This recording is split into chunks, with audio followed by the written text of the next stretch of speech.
Chit fund company के नाम पर करीब 500 लोगों से ठगी करने वाले आरोपी को रायपुर पुलिस ने फिल्मी स्टाइल में दबोचा है। रायपुर पुलिस भेष बदलकर कोलकाता गई और वहां से ठग को पकड़ कर लाई। 2016 से पुलिस को इसकी तलाश थी। गिरफ्तार हुए चिट फंड कंपनी के मालिक का नाम गौरंगो राय है। गौरंगो राय को मंगलवार को पुलिस कोलकाता से रायपुर ले आई। जांच टीम को इसके पश्चिम बंगाल में छिपे होने का इनपुट मिला था। रायपुर के तेलीबांधा थाने से इंस्पेक्टर सोनल गावला और साइबर सेल से 6 लोगों की टीम कोलकाता रवाना हुई। यहाँ 24 परगना में पहुंचकर आरोपी के बारे में जानकारी जुटाई गई। टीम को पता चला कि कोलकाता में गौरंगो नाम बदलकर एक कंपनी में काम कर रहा है। इसके बाद पुलिस के लोगों ने फॉर्मल कपड़ों में सेल्स मार्केटिंग के एजेंट का रूप रखा। एक फर्जी कंपनी में काम करने की झूठी कहानी सुनाकर पुलिस उसी कंपनी के बाहर मंडराती रही जहाँ गौरंगो काम कर रहा था। पुलिस ने एक कंपनी में निवेश और सेल्स डील की बातों में उलझाकर गौरंगो से मुलाकात की। जब पुलिस को ये पुख्ता हो गया कि गौरंगो उनकी बातों में फंस रहा है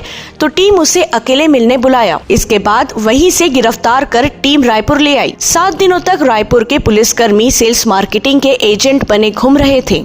2016 में तेलीबांधा थाना क्षेत्र में वसुंधरा रियल कार लिमिटेड के खिलाफ में अपराध पंजीबद्ध किया गया था चिट फंड कंपनी के खिलाफ में। उसमें तब से विवेचना की जा रही थी और इसके डायरेक्टर जो है गिरफ्तार नहीं हो पाए थे। अभी इसमें हमको जानकारी मिली कि इसका जो एक डायरेक्टर है गौरंगो राय करके, वो गौरंगो राय वहाँ 24 परगना जो इसका मूल निवास का पता है उसके आसपास में देखा गया है। हमारी टीम यहाँ से रवाना हुई और वहाँ पे 2-3 दिन कैंप करने के बाद उनको गौरंगो राय के बारे में जानकारी मिली। उसमें उन्होंने गौरंगो राय को गिरफ्तार किया है और उसके ट्रांजिट रिमांड पर लेके उनको यहाँ से लेके आए हैं।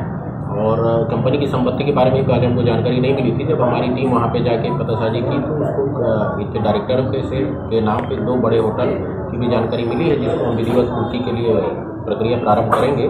इसमें अन्य एक मुख्य डायरेक्टर है संदीप कोरई करके, उसके लिए गिरफ्तारी का प्रयास किया जाएगा।